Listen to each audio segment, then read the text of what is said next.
ভাইয়া আপনি আমার নায়ক বানাবেন বলছেন, আমি আপনাকে টাকা তো কম দিই না ভাইয়া, আমার অভিনয় করা খুব শখ ভাইয়া, আমার যদি একটু নায়কটা বানাই দিতেন।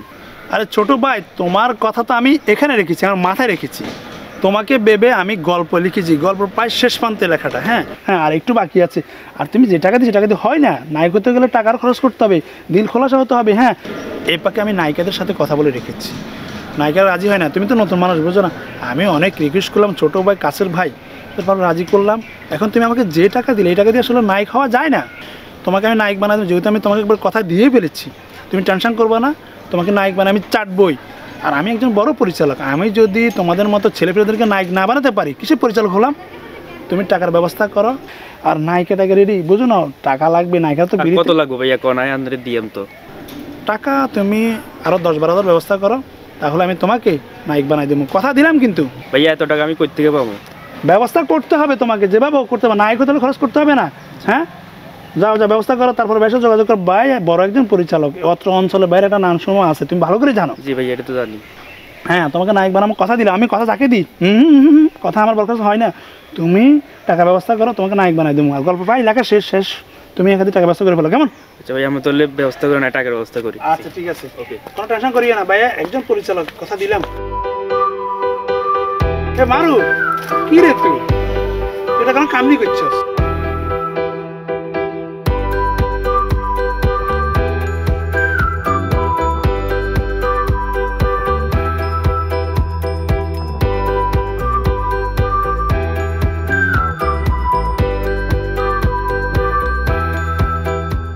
আচ্ছা ঠিক আছে, তুমি রুনার সাথে কথা বলো, কথা বলে তাকে স্ক্রিপ্টটা বুঝিয়ে দাও।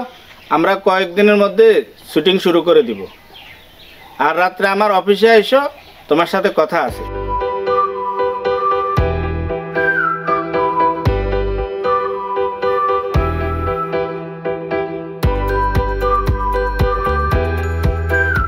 ভাইজান আসসালামু আলাইকুম। কে বলছেন? ওয়ালাইকুম আসসালাম। কে বলছেন?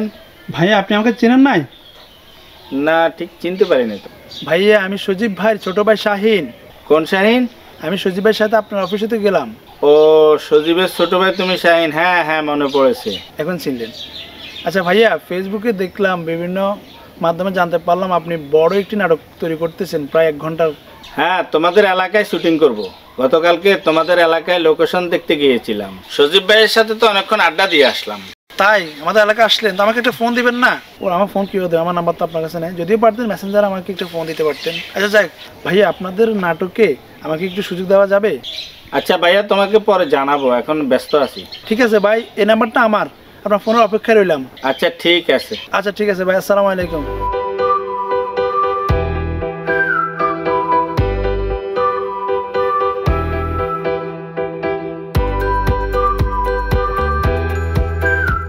আসসালামু আলাইকুম আব্বু। ওয়ালাইকুম আসসালাম। মা মারু কোনায় যাওরি? আমার বান্ধবী মাহিরাদের বাসায় যাচ্ছি। ও আচ্ছা ঠিক আছে। শুনো, তোমাকে একটা কথা বলি, শাইনে ফোন টোন দিলে এর ফোন রিসিভ করবে না, ধরবাও না। কেন আব্বু, আমি কি আর অভিনয় করব না? না, তুমি শাইনের কোনো নাটকে অভিনয় করবে না, আমি অন্য পরিচালকের নাটকে তোমাকে অভিনয় করতে দিব, তবে শাইনের নাটকে আমি তোমাকে অভিনয় করতে দিব না। শাইন ছেলেটা ভালো না। আচ্ছা ঠিক আছে আব্বু, আপনি যা বলবেন তাই হবে। ঠিক আছে, তাহলে তোমার বান্ধবীরা সাথে যাও। আল্লাহ হাফিজ, আমার বাড়িতে চলে এসো। ওয়ালাইকুম আসসালাম।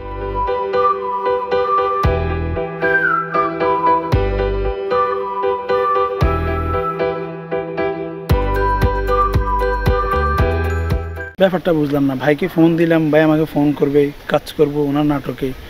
আচ্ছা আমি একটা ফোন দিয়ে দেখি। ভাইয়া আসসালামু আলাইকুম। ভাইয়া আপনি তো আমাকে ফোন করার নাই, মনে ব্যস্ত, এইখানে ভুলে গিয়েছেন। শুটিং এর পূর্ব প্রস্তুতির কারণে ব্যস্ত ছিলাম, তাই তোমাকে কল দিতে পারি নাই। ভাইয়া কালকে তো শুটিং, আমি ফেসবুকে পোস্ট দেখলাম, প্লিজ ভাইয়া আমাকে ছোট্ট একটা চরিত্র হলে দিন, আমি অভিনয় করতে রাজি ভাইয়া। আমার নাটকে মোটামুটি সকল চরিত্র ফিল আপ করাই আছে। আচ্ছা, তোমাকে আমি কিছুক্ষণ পরে ফোন দিতেছি। আচ্ছা ঠিক আছে ভাই, আপনি ফোন করুন, আমি আপনার ফোন অপেক্ষা রইলাম, কেমন? আচ্ছা আচ্ছা আচ্ছা।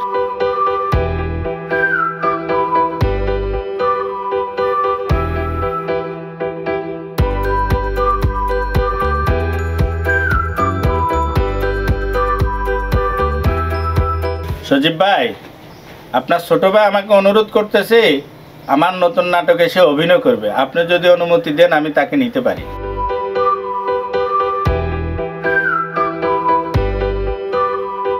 আচ্ছা ঠিক আছে ভাই, আপনি যেহেতু অনুমতি দিলেন আমি ওকে ফোন করে জানাচ্ছি।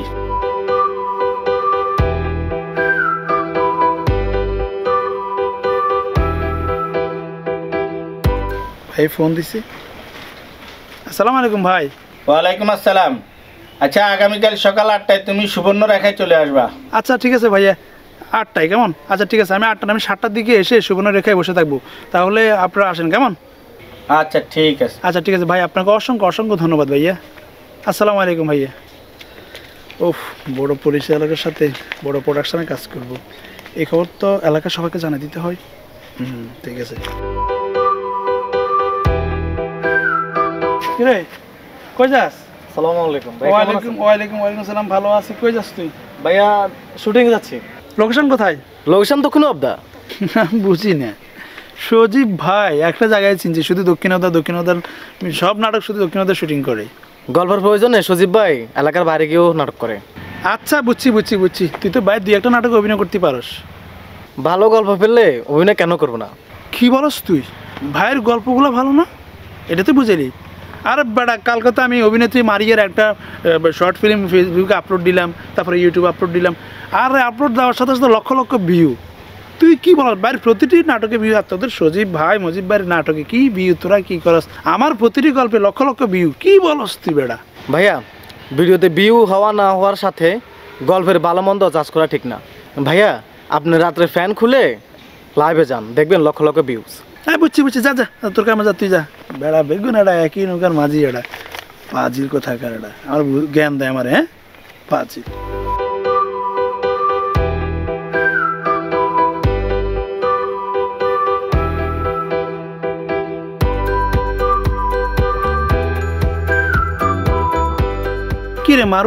কিরে মারু কই গেলি?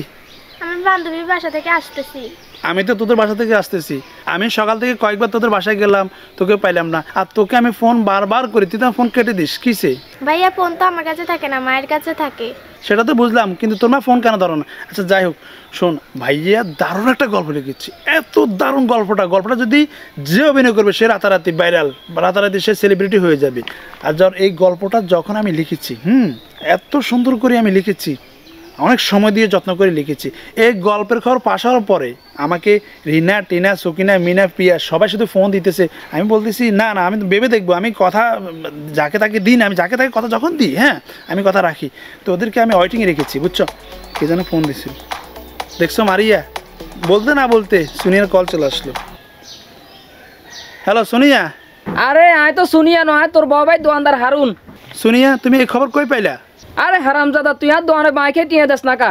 আচ্ছা ঠিক আছে সোনিয়া, আমি তোমার কথা ভেবে দেখবো। তোর বাবার গোষ্ঠীতে কিলে আগামীকালকের মধ্যে যদি টিয়ে না দেস তোরও খাইছি। আচ্ছা সোনিয়া, আমি এখন ব্যস্ত আছি, তোমাকে আমি পরে কল দেবো, কেমন? হারামজাদা, তোরা আয় খাইছি, তুই আলো উল্টা পাল্টা কথা কস কেন? আর নাম হারুন, তুই আর কস আয় সুনিয়া। দেখলা হারামজাদা, ফোন কাট দিছিস কেন? তোরও হাই রে আয় খাইছি। বলতে না বলতে সুনিয়ার কল, সেও এই গল্প কথা জেনে গিয়েছে, সেও কাজ করার জন্য পাগল হয়েছে। যতজন আমাকে ফোন দিয়েছিল আমি কারো কথা ভাবি না, আমি ভাবতে চাইও না। আমি এই গল্পটা শুধুমাত্র একজনকে ভেবে লিখেছি। কাকে সেটা তুমি জানো? কে ভাইজান? কাকে? আর কে হবে? সেটা হচ্ছে তুমি মারিয়া। সত্যি আমাকে ভেবে আপনি গল্প লিখেছেন? আরে তোমাকে নিয়ে তো আমি গল্প লিখেছি, আমি এই গল্পটা শুধু তোমাকে ভেবে লিখেছি। কিন্তু ভাই আমি আপনার সাথে কোনো নাটকে কাজ করব না। কেন মারিয়া, তুমি আমার কেন নাটকে কাজ করবা না, কেন অভিনয় করবা না? সেটা তো আমি জানি না ভাইয়া, বাবা জানে। আপনি বাবার সাথে কথা বলিয়েন।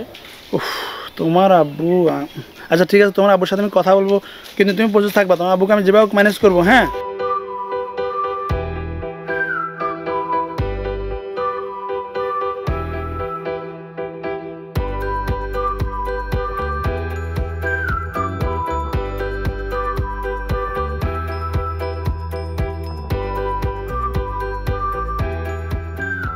আসসালামু আলাইকুম চাচা।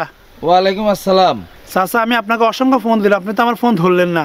আপনার বাড়ি গেলাম, চাচি বললো আপনি বাজারে গিয়েছেন, আর পথে মারিয়ার সাথে দেখা হলো, সে বললো আপনি বাজারে।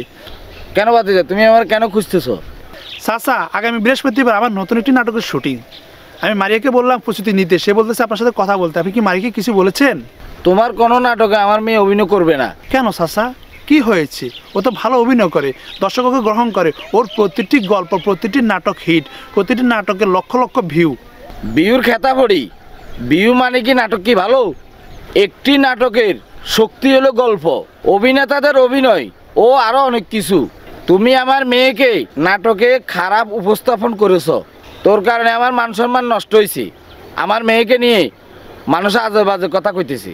আরে চাচা, আপনি বুঝতেছেন না, আপনি তো সেকালে পড়ে আছেন। বর্তমানে এটাই খায়, এটাই ট্রেন্ড। রাখ তোর ট্রেন, বাজে ছেলে কথাকার।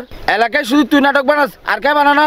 তোর গুরু সজীবের প্রতিটি নাটকে শালীনতা বজায় থাকে এবং গল্প ভালো।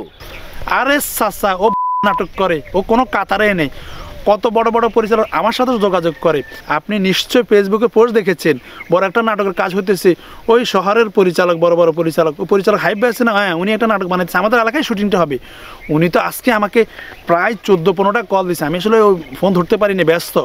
ও আমাকে বলতেছে যে ওর নাটক অভিনয় করার জন্য, সে আমাকে অনুরোধ করতেছে তার নাটক আমি একটু সহকারী পরিচালক থাকার জন্য। আমি বলতেছি ভেবে দেখবো। আর আপনি কাকে কি, আমি বুঝতেছি না, আমি বুঝতেছি না আপনি কার সাথে তুলনা করতেছেন। আর চাচা আপনি আর একটা কথা বলবি, মাইর খেবি বেয়াদব কোথাকার। যে নিজের গুরুকে সম্মান করে না, সে কখনো বড় হইতে পারে না। তোর কারণে আমার মান সম্মান নষ্ট হইলো, তুই কখনো আমার সামনে আবি, তোকে জোতা পিটা করবো। বেয়াদব কোথাকার, কোথায় আইছি? এরা আসলে কোথায় পড়ে আছে? পাগল ছাগল, তোর মেয়েকে যে আমি নাটকের সুযোগ দিলাম, এটা তোর ভাগ্য, সৌভাগ্য তোর। পাগল কি সজীব মজিব বালের নাটক করে, এদের একটা নাটকের কোয়ালিটি আছে। আমার প্রতিটি নাটকের একটা কোয়ালিটি সম্পূর্ণ, সে এডিটিং, সে আমি পরিচালনা করি। আমার সাথে কাজ করার জন্য কত ছেলে মেয়ে পাগল, আর আমি তার মেয়েকে সুযোগ দিলাম, সে তো গর্ববোধ করার দরকার আছে। সে সজীব মজিব সেই কালে নাটক নিয়ে পড়ে আছে, আসলে পাগল।